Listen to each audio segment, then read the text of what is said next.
લક્ષ્ય ન્યૂઝ, એક નજર, એક લક્ષ્ય। ધ્રાંગધ્રા શક્તિ મંદિર ખાતે વિશ્વ હિન્દુ પરિષદ દુર્ગા વાહિની તથા માતૃશક્તિ દ્વારા દુર્ગા પૂજા અને શસ્ત્ર પૂજન ભવ્ય રીતે યોજાયું। વિશ્વ હિન્દુ પરિષદ દુર્ગા વાહિની તથા માતૃશક્તિ દ્વારા શક્તિ માના મંદિરે દુર્ગા પૂજા તથા શસ્ત્ર પૂજન કરવામાં આવ્યું। નવદુર્ગા સમાન નવ નાની બાળાઓનું પૂજન સાથે લાહણી આપવામાં આવી। સમગ્ર ભારત દેશમાં હિન્દુ સંસ્કૃતિનો પવિત્ર તહેવાર એટલે કે નવરાત્રિ દેવી શક્તિ માં અંબાના જગદંબા દુર્ગા જે અસુર શક્તિઓનો સંહાર કરી વિજય પ્રાપ્ત કરી ભક્તોની રક્ષા કરતી આવી જગદંબા એવી દુર્ગાની પૂજા અર્ચના તેમજ શસ્ત્રની પૂજા કરવામાં આવી હતી।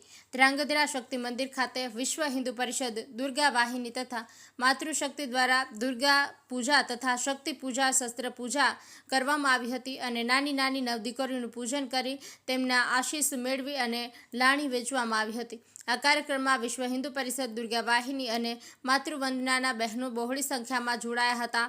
મા શક્તિના મંદિરે જય મા શક્તિ, જય મા દુર્ગા અને જય શ્રી રામના નાદથી ગુંજી ઉઠ્યું હતું। બ્રિજેશ ત્રિવેદી, સુરેન્દ્રનગર।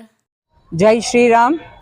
આજે શક્તિમાના મંદિરે ધાંગધ્રા દુર્ગા વાહિની માતૃશક્તિ વનના ધાંગધ્રા પ્રખંડ દ્વારા હર ઘર ભગવા છાયેગા રામ રાજ ફિર આયેગા દ્વારા નવદુર્ગાનું પૂજન થયું, તેમાં શસ્ત્ર પૂજન પણ થયું, જેના દ્વારા એક સંદેશો આપવામાં આવ્યો કે આપણું જે સનાતન ધર્મ છે એમાં આપણે એને જાળવી રાખવાનો છે।